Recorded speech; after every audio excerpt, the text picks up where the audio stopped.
We're live. Are we live?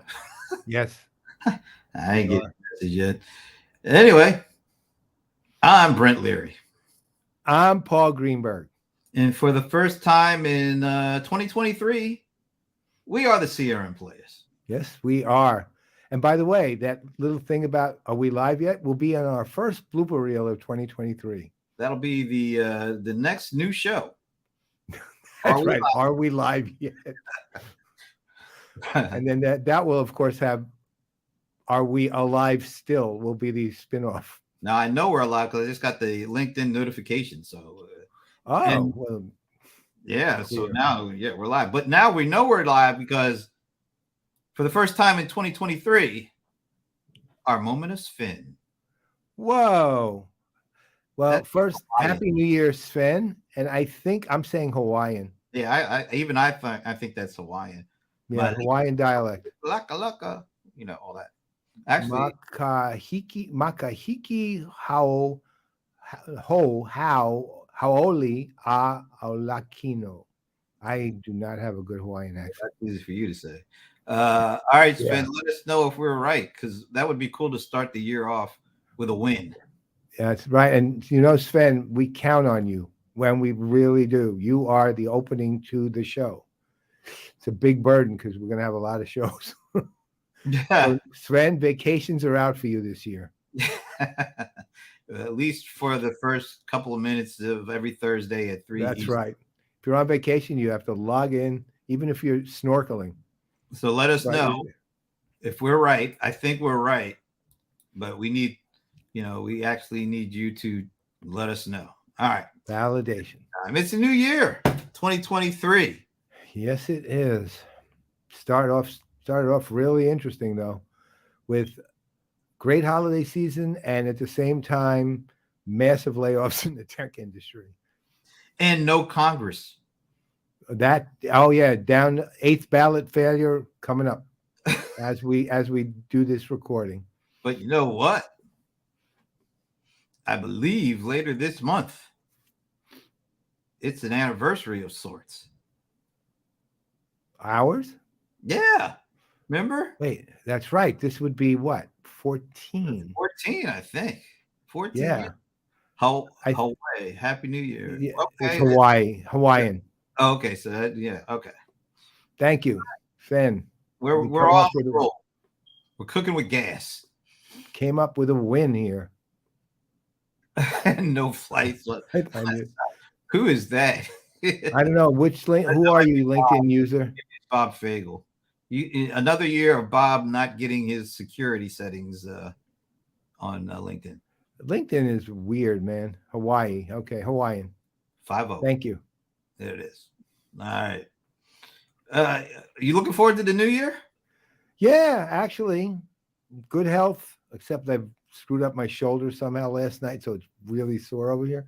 But I'm semi-retired, so I literally have it's Graham who's the LinkedIn user.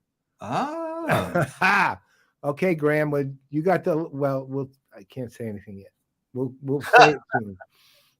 I thought you said you hurt your shoulder, having the pitchers and catchers with yeah, well, that's what it's killing. If I'm not well by February, I can't go to Yankees spring training camp. That's okay because George Santos will go in your place. So he's already on the team as far as he knows. Well, he's already thrown about 4 or 5 no-hitters in his career. So that's right. Well, I actually saw a Mets fan tweet out that George Santos is the only Mets pitcher in history to pitch 6 no-hitters and hit 65 home runs in a single season.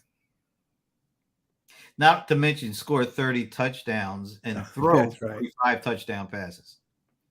Exactly. And win the slam dunk contest in the NBA. In baseball. Right. So I'm excited. I mean, PPN's my focus, and we'll be talking more about that later. But there's a lot to look forward to. And I don't know, I'm as optimistic about the tech industry as I am about myself, but what about you? What are you looking forward to this year? Or are you? looking forward to anything. Well, I'm looking forward to this football season being over as soon as Yes, I possible. know. Other Well, than that, yeah, I'm looking forward to this. I think this is a year for better gear. There's already some good gear announcements coming out. Hey, Ray Gerber Ray from South Africa. coming back soon. Sven, how many days didn't you shave your beard? That's a good question. I don't know. 2021. Yeah, you always know when I'm getting ready to go someplace because I have a shaved beard. Because if I just stay home, I there's no enticement. Anyway, tell us what you are looking forward to in 2023. Leave us comments. Yeah, we'd love to pop them up, throughout the By the show. way, Oh yeah, look at that. Hey, that fits well. yeah, it does. Pretty good. Yeah, be The on the lookout gear. for the CRM players and PPM merch coming soon. Yeah, we got a lot going for the network. Again, we're going to wait till after our guest is finished to talk about things like that. Yeah. So in the meantime, the happy hour was really the first happy hour of 2023. If that's a sign of how it's going to go, this year, we're off to a really good start. I mean, talk about first, we had roughly 20, I think 20 people were on, 3 people who are brand new, had never been on before at all, 2 of whom we already know for a long time, and 1 totally brand new who was brought as a guest of Ed Schlesinger.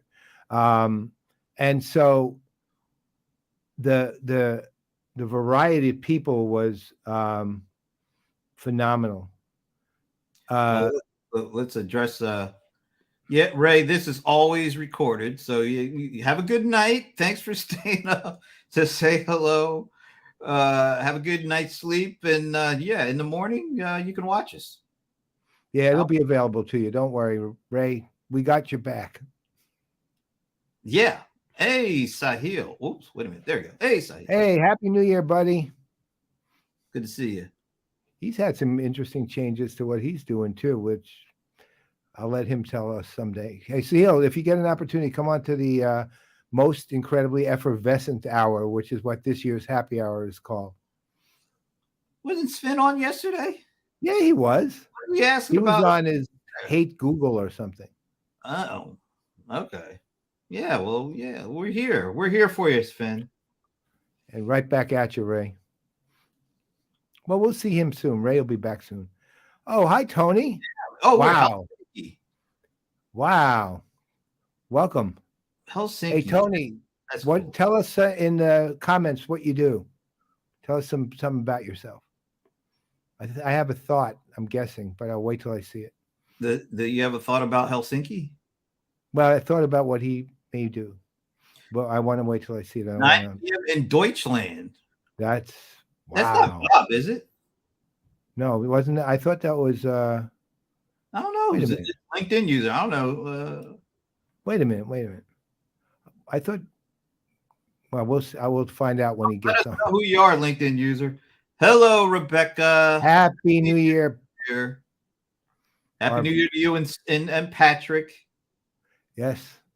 Thank That you. picture of Patrick in the New Year was adorable. Yeah, Patrick ringing in the New Year. That was really cool. It's 9 p.m. And we got all sorts of time zones going on here, folks. 9 p.m. where Sven is in Germany. That's in Washington State. So that's 3 hours behind us. All Yeah, right. that's a Washington State name. Oh, yeah, I like that. High Noon. Gary Cooper. Love Grace Kelly. Great movie. Amen. My favorite person in that movie, and Lloyd Bridges was in there too, but my Yes, he favorite was. person was Lee Van Cleef. Well, he's everybody's favorite person. He's the guy. Oh, he's okay. So Tony, you know what? Startup was what I was thinking. I didn't know specifically, obviously, but Helsinki. I just saw some article, not about Helsinki, specifically about Finland being I don't know why. This is probably about 2 weeks ago. Finland being a haven for startups. Well, congrats, buddy. I hope things are going well for you. And if you can, also drop in what kind of startup, what's the company name, and tell us a little bit about it. Yeah. And look, Mr. Ralph, Happy New Year to you, sir. Yeah. Oh my God, the sunniest guy I know. Now that's a cool title. The Well, you sunniest. remember it's what is it? It's Always Sunny in Philadelphia is the show, right? Yeah. That the name of it? It's Always Sunny around Ralph Corb. That could, Always. that could be a good show. It Actually, is. it is a good show with Thomas and That's Martha. right. CRM combo. Oh, there it is. Shout out to those guys. I know they're. By the way, guys, I've taken a look at and watched actually several shows. 180ops.com. I will check that out after this show is over. Thanks, Tony. I might get in touch with you. I checked out. First of all, I got to tell you, your production values are really good now. They're way better, improved. You've kicked them up a really, really good standard. Congrats on that. Secondly, your content's it's always good. So, but I was really impressed with the 4-frame thing you're doing. It looks great. You look pro, man. All right. Now, before we bring in our guest, guess what? I have a question. Oh God! I thought my New Year's resolution was not to answer any of your questions this year. Oh, that's my only New Year's resolution. All right, everybody. No, 10 a.m. PT, Liz Miller, CRM Convo next Tuesday. Watch it on LinkedIn, YouTube. I don't know if they're on Facebook or Twitter, but definitely on LinkedIn and YouTube. Make the point. And yes, Liz Miller can't go wrong. Cannot go wrong with her as a guest. And I want you all to ask Liz when she's on with you guys next week. Ask her how Emma Chillin is doing. Yeah, just ask her that. Emma Chillin. It's very special. Brent invented it. I didn't really. No, not really, but you sort of did. You sort of, let's say this. You gave it context. Okay. I'll go with that. That sounds good. Okay, all right. Fair enough. So before we bring on our guests, I gotta ask you a question. It's just a little something that crossed my mind. And if you were paying, you might actually get this because 211 billion. See, I'm not gonna answer that. I did see it. That's because I didn't see you came on so early. I thought I'd be able to get everything set up before you came in, and I was like, damn. Well, that makes it intriguing to the audience now, wondering what 211 billion is. Yeah, but I'm not going to go to that stat because I don't know any other answer. That's the only number I noticed. There it is. And it was 211.1 billion, if I remember. But actually, yeah. So Adobe just today came out with their all the holiday fourth quarter spending data. And that number, total season revenue. And I think I'll be able to show. Let's see, can I do that? 211.7. I was off by 0.6 billion. A pocket change. That's what 211 billion. I guess that's U.S. spending during the holiday, which is up slightly, like 2% or something like that. But clearly, we're in a recession. I would like for you to take a guess at how much of that revenue was generated. What percentage? I'll give you a percentage. What percentage of that revenue came in via mobile devices? Mobile devices, not just online, mobile devices. Mobile. This is literally a completely clueless guess. 42%. Nah, really? Is that your guess? I could guess way higher, or way lower, but it doesn't matter. All right. I have no idea. I literally have no idea. Don't care either, but let me show you. I thought we were talking 211. That was 283. Yeah, but this is share of revenue by $500 from October 1st. Oh. Look at the percentage. Can you see I it? can't see it. It's too small. 44.88. So you are off only less than 3%, which is really Yeah. good. 120. I'm very, very, very, very well read. Yeah. 127 billion of the overall 283 billion came in through mobile. You know what? I'm surprised. Let me bring myself back in here. I'm surprised. You know why I'm surprised? By the way, yeah, it's impressive. You know why I'm surprised? I'm surprised because I would have thought more would be at mobile at this point, like greater than 50% at this point. Well, It's close, but because I everybody is would have, always doing everything through mobile devices. I'm just though, but holiday shopping still is like people. So on the brick and mortar side, let's say, there's a different thing in the air going on during the holiday. You're not just going to shop, you're going to have eggnog or whatever out. You're going to sit on Santa's lap. You're going to look at Christmas trees and Christmas lights. And, there's it's an experience kind of built around it. So I presume brick and mortar is, and this would be an interesting stat to see, is actually higher than during a normal period over a year. That's one thing. And a lot of times it's just easier to shop on your PC than it is on your mobile device because of the very nature of the fact your mobile device is really small, right? So, and they're not counting PC there; they're just counting mobile. So I could see it. I could see it. Yeah, I would still say I'm a bit shocked because everything is going mobile. Me personally, I'm in my house mostly, so I like seeing big screens all around me. So I do Me most of too. my stuff not through mobile, but Right. I'm just curious. Okay, so when is the happy hour? 3:30 p.m. Eastern time, Sahil. You same as always. It's Yeah, again called the most. Wednesday. Never mind. Yeah. When, Oh, that's right. Wednesday.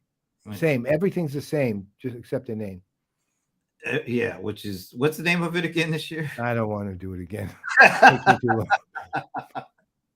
All right. Now I am going to turn things over to the venerable.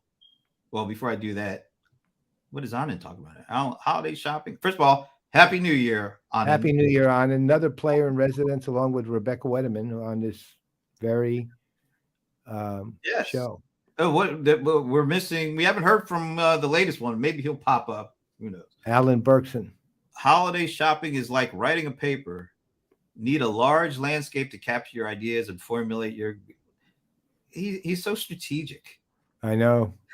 I can't say my holiday shop. Mine's kind of, I should get that for some. Yeah, that's pretty much it.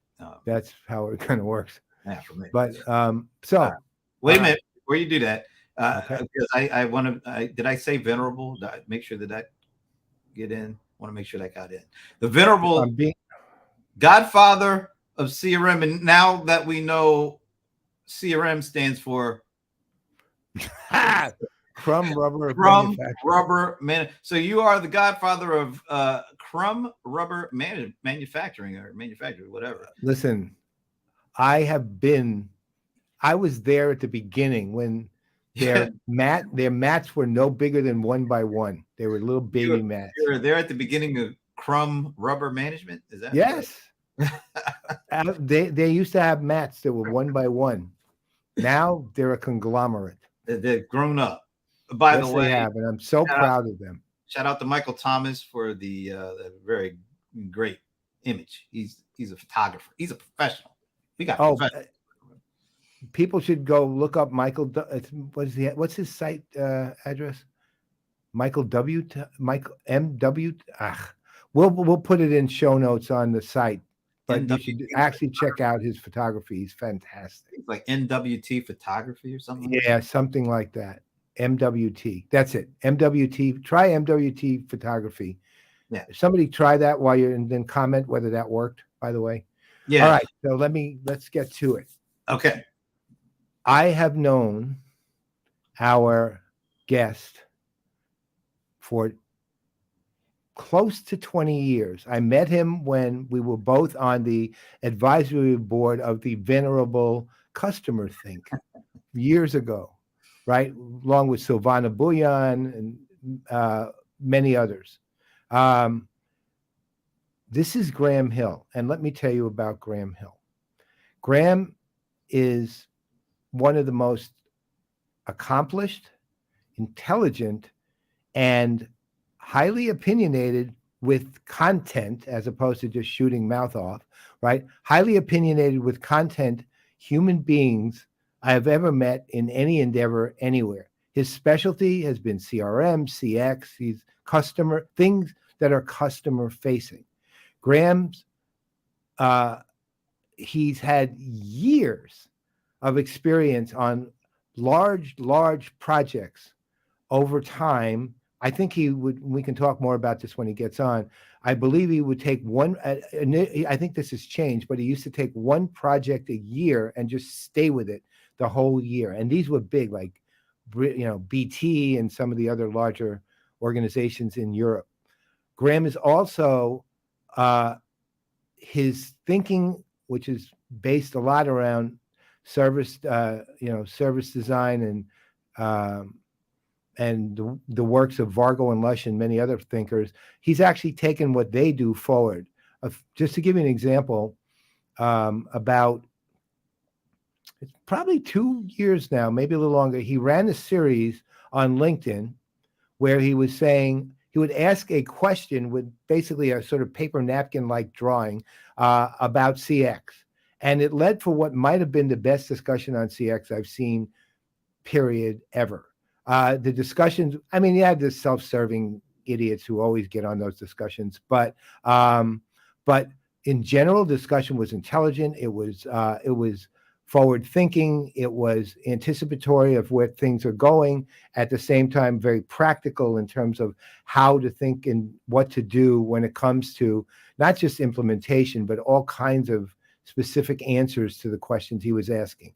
Graham is a remarkable human being and so many levels, but he does bite. So you have to watch, right? So let's bring on this amazing guy and my buddy, Graham Hill. There he is. Hi, Whoa. Paul, my friend. How you doing, bud? Happy New Year. You talk about somebody else for a minute. That was you, I'm Dan. going to leave now while the going's good. That was absolutely you. It's what I think of you. I mean, that's pretty much it, right? So we've talked about this mistake in London, haven't we?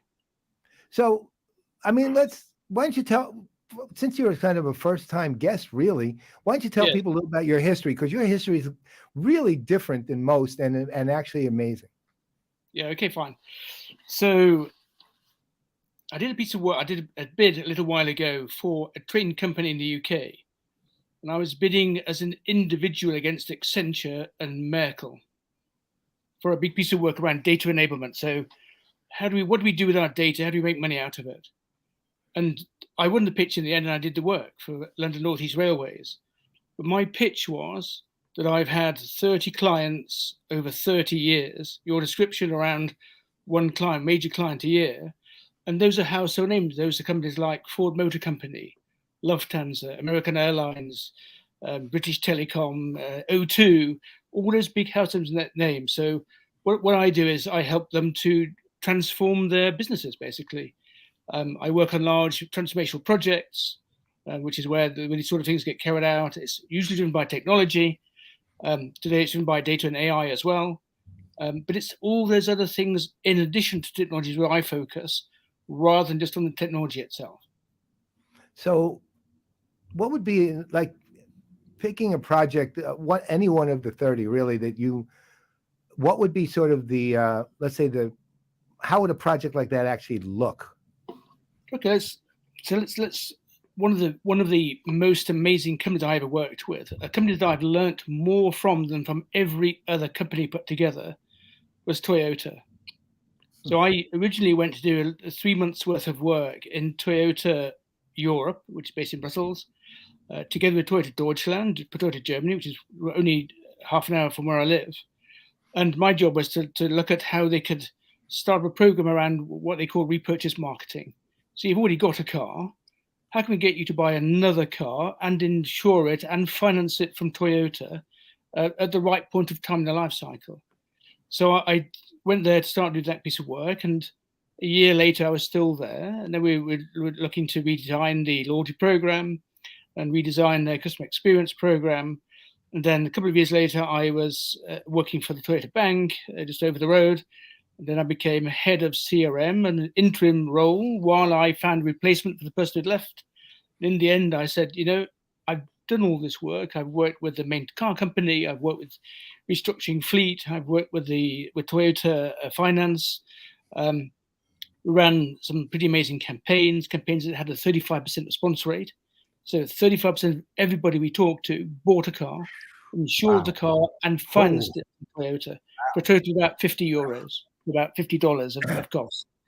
And in the end, I said, well, I've been doing this work for so long, but I'm too expensive.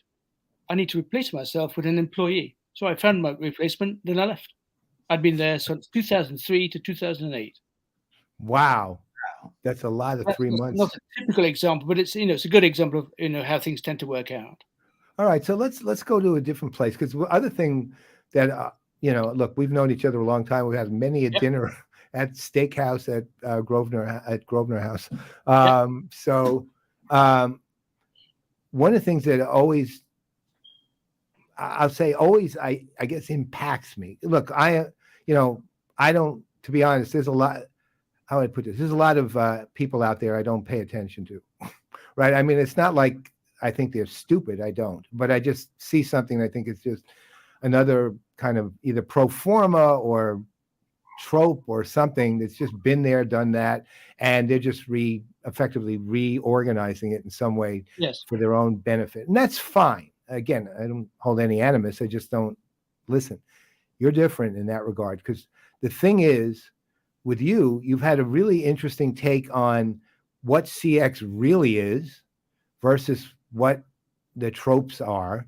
And at the same time, obviously, you're of a very strong mind in terms of what you think. So why don't you fill people in on your take on CX? And you can be as specific or as broad as you care to be. But fill people in on it. I think this is really important. Yeah. So let's go back to when we got to know each other. So when we got to know each other 20 odd years ago at the first CM Guru event in that's right, CRM Guru. in Monterey. Remember that? Monterey, California. Yes, I do. What a great event that was. And s'mores on the beach and the whole shooting match. As a European, that's quite an amazing thing. It's like just around the corner from some amazing landmarks and forests and what have you. Yeah. So when we went to that event, CRM was two things. It was TESS, technology-enabled selling, according to Gartner, and TERM, technology-enabled relationship marketing. And I think at the time, what happened was CRM and CX emerged out of these things on the recognition that, CRM emerged out of those two things on the recognition that it was to do with technology-enabled ways of managing customers. Forget about the word relationship. Right. Customers don't want relationships with companies by and large, even not with, if you look at the data from people like Byron Sharp, and others in their books around how brands grow. Even companies like Harley Davidson don't have strong relationships with their customers, despite what people like to talk about. So it's not about relationships; it's about customers and about management, and that's about data and technology to do those things. So CRM emerged out of those things, and of course, CRM is about three things originally.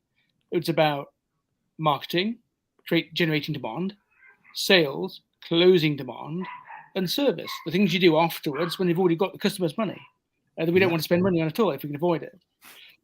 But I think what happened was over time, people realized there's more to managing customers than just marketing, sales, and service, because marketing and sales don't create much value for customers, and we don't want to provide service for customers by and large because we've already got the money, and it's just going to cost us more money. It's going to eat into our margins. So I think CX, customer experience, arose out of those two things being merged into one, and people recognizing that the relationship with a customer, in terms of a working relationship rather than a real relationship, was something that starts way before we start to market. It starts with people seeing you driving your car, if you're in the car market, or using a product or service, or hearing about it. I remember going to a conference a long time ago in London, and Adrian Payne, who was a professor at Cranfield at the time, relationship marketing professor, great guy, very, very smart and influential.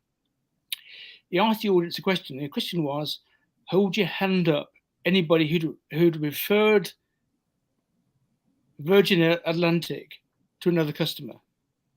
And the whole forest of our hands went up in the auditorium. And he said, put your hand down, everybody who's never actually traveled on Virgin Atlantic. And half the hands went down. Oh, People were wow. recommending a company they never actually experienced themselves, and that's where that's where the customer experience starts. But it goes all through the life cycle to the point where you finally dispose of the product or service that you're using, and you move on to something else. So all those bits, including that vast period of time where you're using the product, where the company's not particularly interested or knowledgeable about you, at least in the past, is what CX is. But I think CX has taken a wrong turn, and that turn is, I put it down and I blame Pine and Gilmore's the experience economy. So back in 1997, it must have been when it first came out, I was on holiday in the south of France. And I get up really early in the morning, around 6 o'clock, to read another chapter before my family got up. So it didn't disturb them with reading the book in the morning, because we've got other thing to do in the south of France, is reading a book about customer experience. But that book's all about the theatre of experience. It's about all those theatrical things. They talked about all sorts of examples where these sorts of things are going on. What I think was lost is all the work in the 1970s and 80s and 90s around service quality. So we forgot about the service. We focused on the theatrical experience. But customers don't go to companies, even to Harley Davidson and McDonald's and all those sorts of household names. They don't go for the experience by and large. Even at Disney World, they go for the service.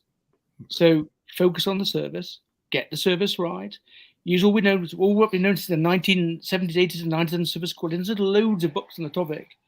And then get that right. 9 times out of 10, the experience will follow, because the two things should be linked.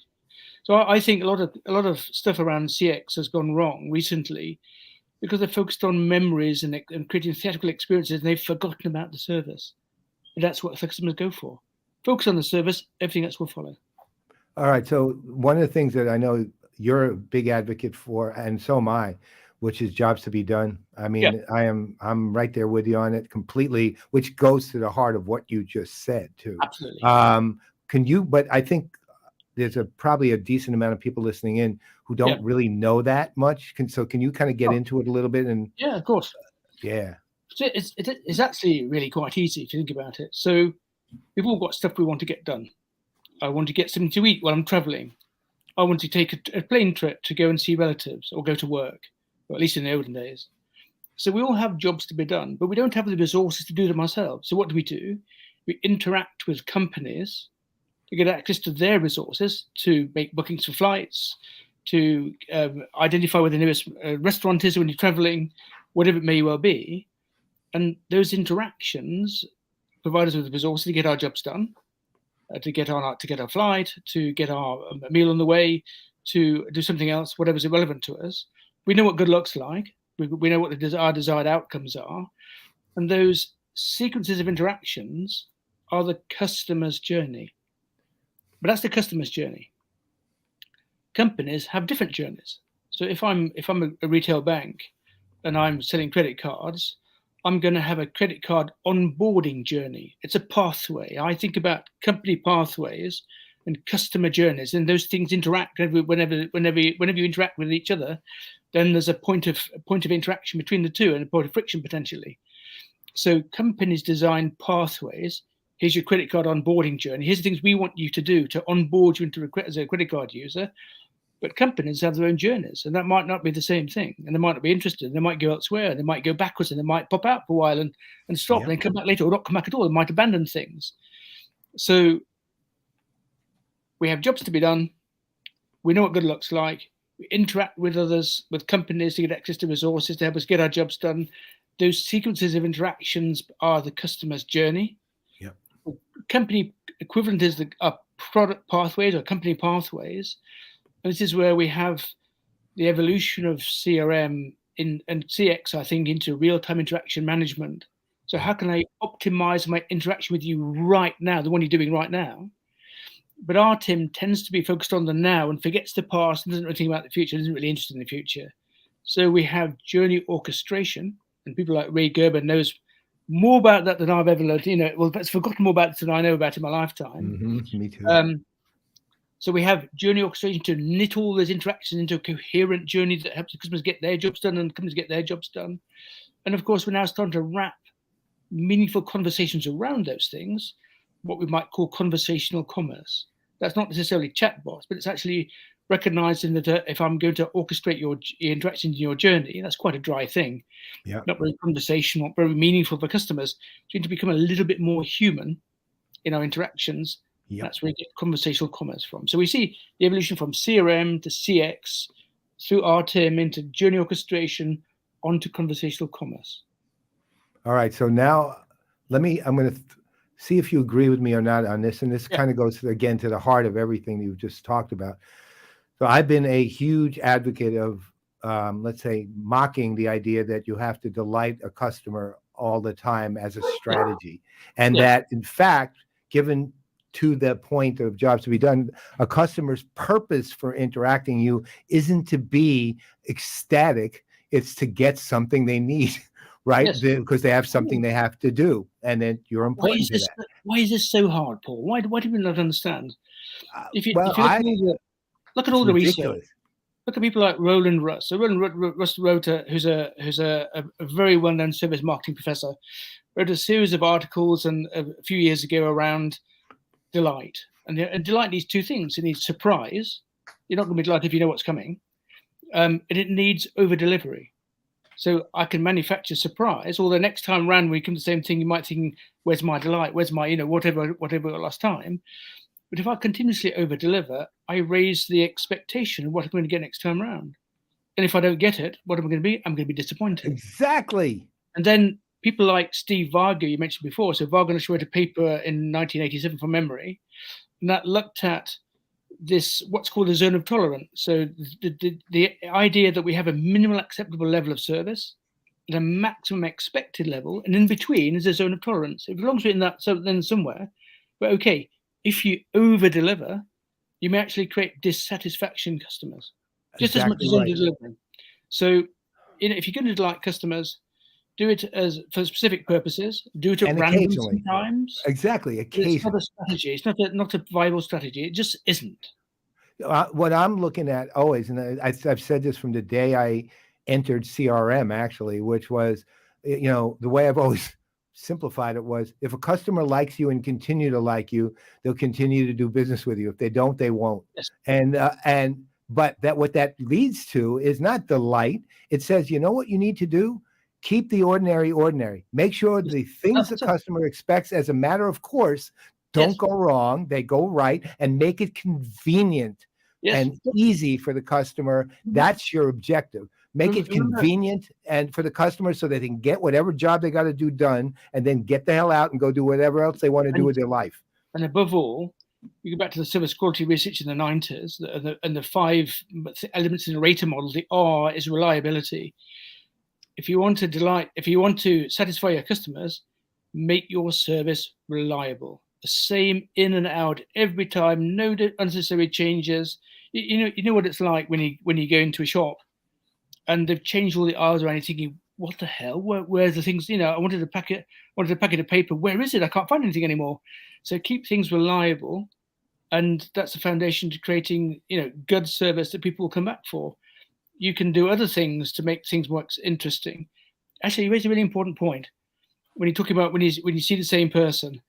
There's some research a few years ago by Liliander and Roos around spurious versus real relationships. And look at the human type of relationships we have with our friends, the relationships you and I have, Paul, over the last 20 odd years. Yeah. Versus spurious ones we have with companies. And a very, very tiny number, less than 5% of customers had what they called real relationships with companies. And almost invariably, they were with a person in that company. So in a day and an age when we're automating the hell out of everything, we mustn't forget that if you want to build strong working relationships with customers, get things right, if you want to go beyond that, then you're going to need to have people they can interact with, who can help them get their stuff done, who can occasionally delight them if it's necessary, typically to recover customers rather than anything else. You know what? This is rocket science. we've known about it since the 1990s, but I know. with every new generation of managers, they forget everything and they have to learn everything from scratch. Well, Bonkers, that's why us old guys are around to teach them. there you go. So I think, does Anand have a question for you? I think, yeah, Anataka has a question for you. So what do you think? Good question.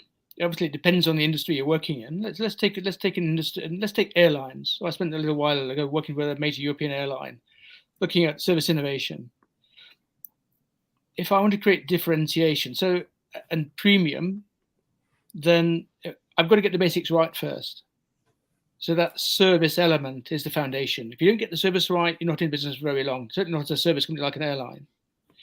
If you want to create premium customers, you've got to go beyond reliability to how we interact with the customer, to the tangible elements in the lounges and livery and all those sorts of things. And then you can provide a premium service for those who want a premium service. Not everybody wants a premium service. In my travels to London, when I was working in London every week, I stopped traveling on full service airlines and started traveling on Ryanair. Why? Because the most important thing for me was actually leaving the airport and getting to the destination. And my airline that I was using, a German airline, stopped being reliable. And sometimes I had to make a very last minute purchase of a flight on Ryanair to get home or get to work. So get your service stuff right, but then look at differentiation around other things, the tangible elements, the how you treat the customer, the personal relationship stuff through service, etc. That experiential element that we talked about a little while ago. But get the service right. If you don't get the service right, you're not in business very long. It's really easy. All right. So there's a penultimate question and then an ultimate one, which I think you're going to answer right. But Brent, you know what the ultimate one is, of course. All right. So, but the penultimate question is this. All right. So if look, I know you're pretty much like me, is not a great believer in forecasting things, right? Because you can make all the claims of how the future is going to look, but typically you're wrong. But here's the question. It's 2023. A new generation a younger generation is beginning to take over the reins of power in many places, except the United States Congress, of course. And they consume content differently than we did. Not entirely, but somewhat. So the question is, how do you take what you know about CX, for example, and apply it to the fact that we're dealing with a generation that ultimately, they'll end up just like their parents, because every generation does. But for now, they're thinking differently, they're consuming differently, a little bit more, let's call it shorter bursts of consumption. So how do you deal with that, given what you've known, the experience you've had, and the fact that these guys are kind of tilting the boat somewhat? Yeah, sure. You know what? I think Brent already answered that question partially in his earlier bit around what proportion of sales were on mobile telephones, handys in German. And the answer was 44-point-something% from memory. Yep. So the first thing to answer your question, I think, is you need to use the devices they want to use. If they're using mobile devices and using, whether that's a native app or a mobile website, increasingly it's going to be a native app. They need to be using their device, whatever channels and devices they're using. Stuff that we've done in the past, starting with direct mail and all those wonderful things back in the 1980s, or actually back in the 1950s from Lester Wunderman's work. But all those sorts of things move today into RTIM, real-time interaction management, using personalization techniques to identify what's the next best action when you're in the middle of an interaction. Those things work just as well for fuddy-dudders like you and I, Paul. I consider myself a fuddy-duddy now, but I know you're not. You're still young at heart, of course. No, I'm venerable. Yeah, of course you're venerable. You make it sound like some sort of ancient Chinese monk, the venerable Greenberg. There's some amazing Confucian statements going to come out in a minute. Right. We sure do anyway. Yeah, mine more confusing statements. Precisely. So we can use modern technologies. We can use the art of technology, the pegs of this word and the Adobes and what have you, to be able to manage interaction with customers one moment at a time, driven by data, driven by decision, driven by AI increasingly. It's no different to what we do. All we're doing is offering different things. But again, Yep. use the channel that customers use, make the contents relevant for them, work with them to get consent, at least in Europe, to be able to communicate with them, because that makes things a whole lot easier. And for goodness sake, make stuff that's relevant for customers rather than relevant for marketers. If I'm a marketer by profession or by leaning, if you like, and I turn most marketing off. Why? Because it's rubbish. It's not about me, it's about them. Make marketing about me, I might buy. Make it about you, no chance. Yep. Amen. All right. So Brent, do you want to ask the ultimate question? Yeah. This is, I think I know the answer, or at least I know this would be a safe answer. Do you even pay attention to American football? I have been able to watch it in the past, but of course, being from the north of England originally, then I'm more of a soccer fan than American football. I kind of was thinking that. But I tell you what I do pay attention to. Okay. It's not only American football. But I read a great book called. It's built around the story of the Oakland A's and the application of data science. We're talking Moneyball here. Moneyball, indeed. And I read another one a couple of years ago when COVID started, thinking things were going to change. I read something interesting. I think it was called Astro Ball. It's about the Houston Astros and doing the same thing. Absolutely fantastic book. Wow. Talking about how data has become infused in US sports, where you've got statistics coming out of your ears. What I see now, I read the autobiography of Jurgen Klopp recently, the amazing German manager now of Liverpool, and how they use data in soccer, football in the UK, soccer in the USA, to do the same thing. So, although I don't watch so much American football, I tell you what I do like. I like Aussie rules football because it's much more violent. Much more violent than both American football and soccer, of course. All right, I think to watch. I take that as you don't like the Patriots, so we're good. That's pretty much the only wrong answer is you don't like if you like the New England Patriots, you never get invited back. That's fine. That's fine. We know your answer. The data thing is really fascinating there, and that's something we borrowed from the USA. And you know what? I'm really grateful that we did. Well, thank you, sir. Thank you for. Okay, go ahead. Before you go, Anand, if you want to, this is actually a pretty interesting question. Anna would like to hear your perspectives on global differences of CX expectations. I would like to too. So me too. Thanks. What a tough question to ask at the end. Should really go back to the beginning and start at the beginning, shouldn't we? You go right ahead. You got some time. So let's see. So obviously, I think the US expectations of service are higher than Europe by and large. Some European countries don't have a strong service reputation for a variety of reasons, because they're more process-oriented rather than people-oriented. But I also spent a year living in Singapore. So let me answer it from their perspective, where service is quite obsessive. But that's a cultural thing. So if I'm going to put them in order, I would say Europe at the bottom, USA in the middle, Singapore, Asia at the top. I also spent some time in China as well, which is a very different environment, but in certain terms of westernized Asia, so Mike puts in Singapore, service there was and working with Toyota, service is an art form. So in Toyota, in Japanese, there's a concept called omotenashi, and omotenashi is the art form of being a good host. So they've taken it so far; it's become an art form in Japanese. Wow. Omotenashi. When I was at Toyota, we talked about with Lexus. How can you create a omotenashi type environment in the dealerships, the customers of a Lexus?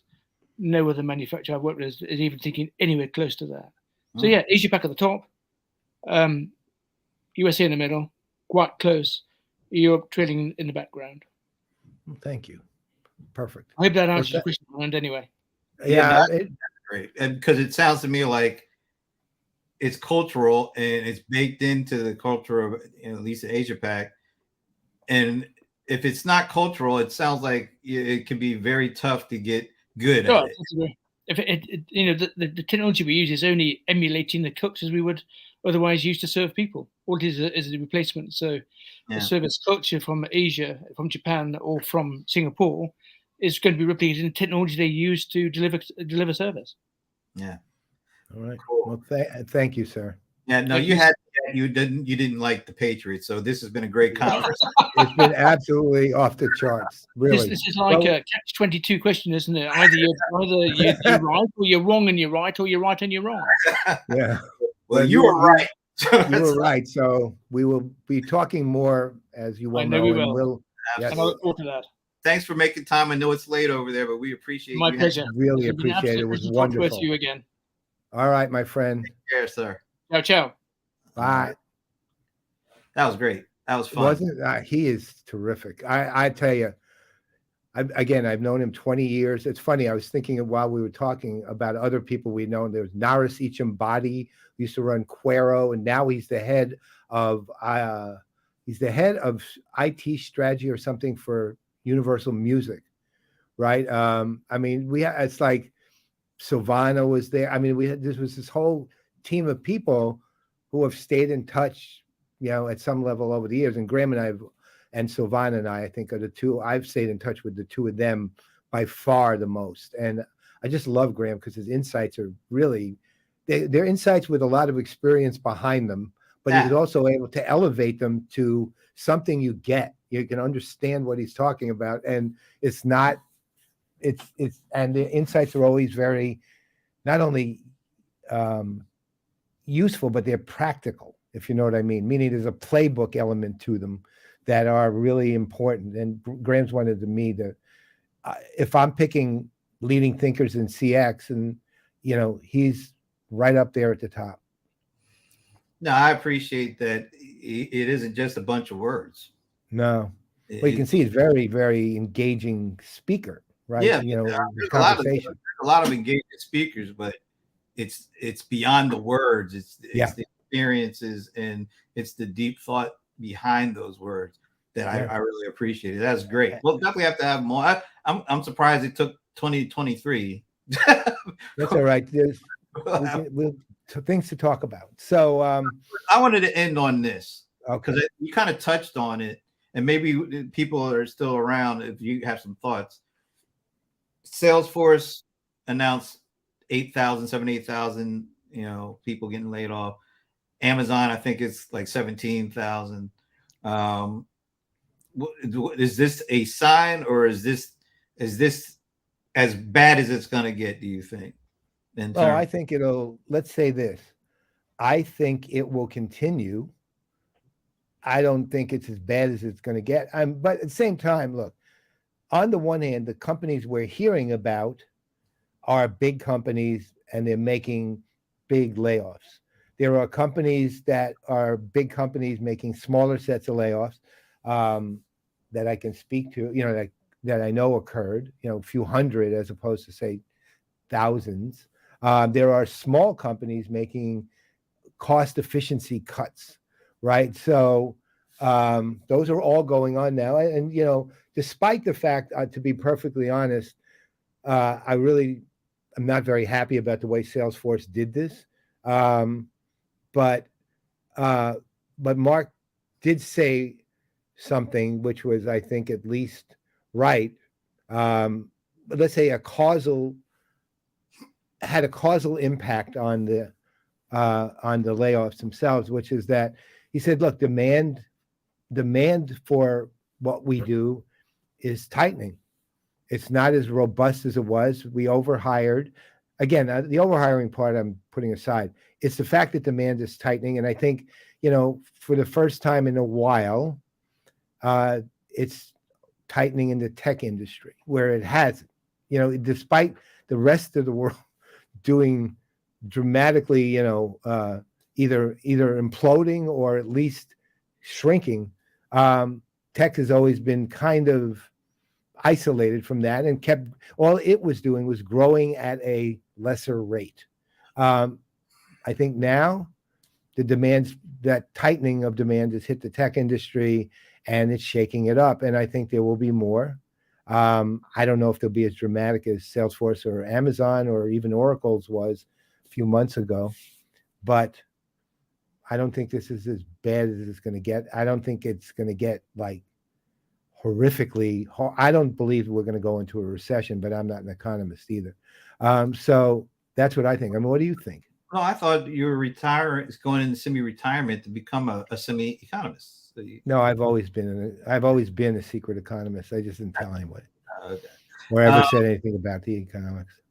I've had some really interesting conversations around this lately. I can't bring up any names or anything because it's Oh, yes, you can. It's just you and me.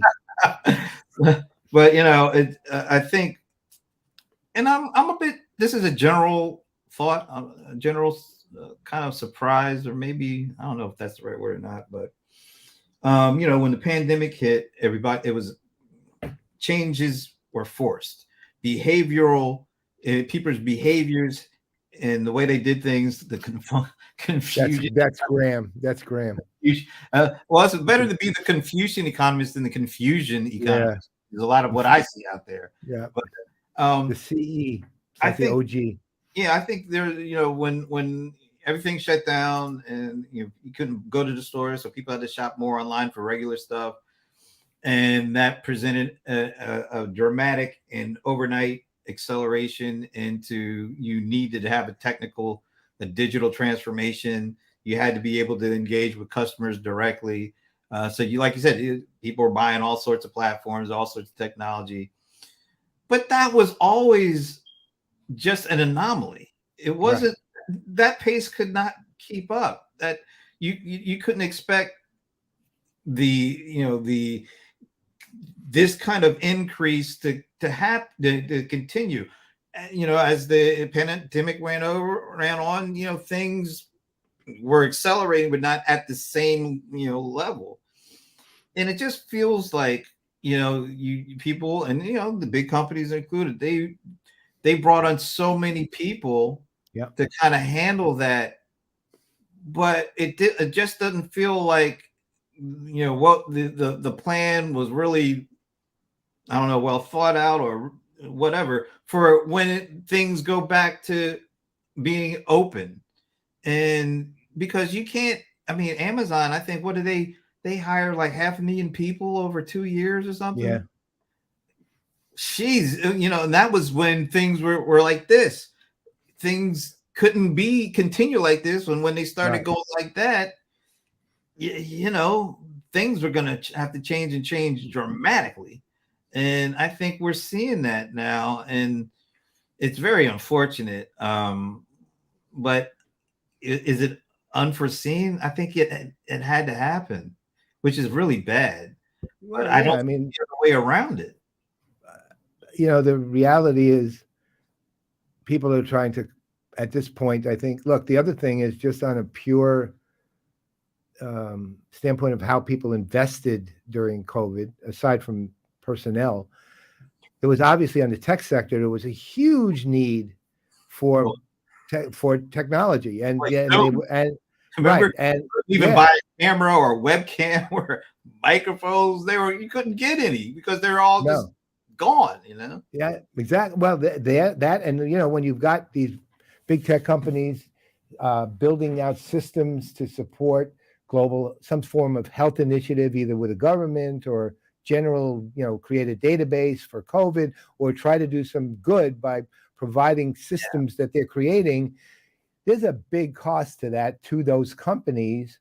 And there comes a point where you pay the piper for it. And the problem always is the way cost efficiencies get handled or cost cutting gets handled is get rid of what the Marx always called variable capital, right? Meaning the people, right?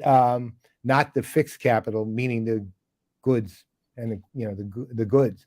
And so, which is a shame. And to me, it's a horrible way of doing it, but I don't run company for a reason. I'm not good at it. So, I mean, it's something that you when you look at businesses, and particularly when there's this huge behavioral shift that was forced on people, meaning people couldn't go to work, People couldn't go shopping. I mean, they had to stay inside. You had to buy technology to allow them to do their job as best as they could. Technology companies saw an opportunity. They had the staff up in order to meet the need, and that need just couldn't accelerate into infinity. And people started being able to travel more and go out more, and it's one of those things that you can honestly put a lot of this on the pandemic, in terms of reaction. I agree. And the other side, from that standpoint too, I guess the best way to put it is, so I don't think we're going to see like over the top crash. I think we're going to see continued layoffs though. Again, that's what I'm saying. Is it going to get worse or better? I don't even know how to say that. Right? I just think the layoffs are going to be continuing for a while, and they're going to be hitting in places that will never get announced either. I know of several people I know at smaller companies who I've spoken with in the last, including up to and including today, who have been laid off. Right. And this is just much smaller companies, but cost cutting is what they're looking at, so there's a very intellectual discussion going on in our comments, by the way. So that, well, go up up two first. I wanted to save her for last because she's just okay. All right. But go up to Tony's comments, what he head of Graham's there, what he wants to be outside of a computer. I already put that up there. Yeah, I didn't. No, that's me. Go down two. I think I put that. There we go. Yeah, I put that he wants to be a stoic behavioral economist. Yeah, I have to read before I even know what that means. But then LinkedIn, Graham made a good comment. Marcus Aurelius, who was a Stoic, right?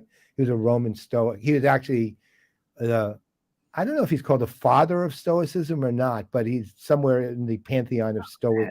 I thought that was the guy that lived a couple of streets down from me when I was growing up, Marcus. Marcus Aurelius. So anyway, it's going to continue, and it's sad, and hopefully you and I and others can help those displaced folks find jobs. The other thing I think, which has also kind of impacted it, even though it was meant to be kind of when they had the Great Resignation, and then they had the quiet quitting, which is do your minimum job. Well, and then you hear Mark Benioff come out and say, well, our newer workers their productivity is low based on the prior white heat's level of productivity they expected. I think quiet quitting is responsible, at least some of the people who have been targeted to be laid off. Right. So, and it's a shame. Again, I get the reason for it, because they should be paid for what they actually do, as opposed to be paid some amount that then expected to exceed it. So, yeah, no, I think the companies saw a need, and then they saw an opportunity to really take advantage of these circumstances, in terms of bringing on. I mean, Amazon, how many did they bring on just to get their first? They had the problem with supply chain, and they had the problem with getting things delivered, so they staffed up because they couldn't. They had to meet their issue. And then I think you saw when you're hiring like 200,000 people in a couple of months or whatever. Yeah, that's beyond seasonal workers. Right? Yeah, so they were trying to anticipate based on what was going on, but even trying to anticipate what happens for the anomaly, to take advantage of the anomaly, so to speak. Eventually, the anomaly goes away, and you go back to the norm, and we're kind of faced with all this stuff here. Well, yeah, I mean, that's a regression to the mean, basically. Yeah, this is what yeah. And unfortunately, on that note, I want to get to 2024 really quick now. So can we just say Happy New Year 2024 to the next episode? All right, we're just going to take a long nap, and we'll see. Right, we'll see you in a year. But before we do that, Happy New Year. Oh my God. Huge hug. Happy New Year, Tina. You are awesome. Spectacular. Absolutely. She's the better half of the Gilmore Gang production team, by the way. We love you, my dear. We love you without any question. Yeah, Unquestionably. What's the absolutely. word? Not unreservedly, unconditionally. That's the word. Unabashedly. Unabashedly, unconditionally, unreservedly. We love you, Tina. There it is. That sounds like a song of some sort. Or else a new movie title like, Love Actually. Yeah. Oh, yes, we do. All right. So, first one of the year in the books. How do you feel? I loved it. I actually really like having Graham as the guest for the first one because he always like He's so gives me soft things to, spoken and yeah, he doesn't have a lot of thoughts. He just, no, I'm just kidding. He was, yeah, right. The man he's a fount of wisdom that he knows how to present to, which is the other part. I just yeah, love like listening to him. it's good. I enjoyed And it. plus 20-year friend. What can I say? Yeah, that's really cool stuff. Yeah, it really is. All right. So, I mean, this is just the first. We got 52 more weeks to do this for this year. I'm looking forward to all of them. And you know what I'm looking forward to right now? I am too. Where is she? I got so many pictures now, but there she is. This one is the picture. We will see you next Thursday, and hopefully, maybe we'll see some of you next Wednesday on the what? On the most incredibly effervescent hour. Oh my God. Meh. That. Meh. Or meh, if you like it. There You it is. go with the irony. See you next week. No, we got to do the out. We're not just till next week. And your Oh, I forgot. See, I forgot. It's another year. I'm forgetting. That's I'm Brent Leary. And I'm Paul Greenberg. We are still the CRM Playaz, and we will see you next week.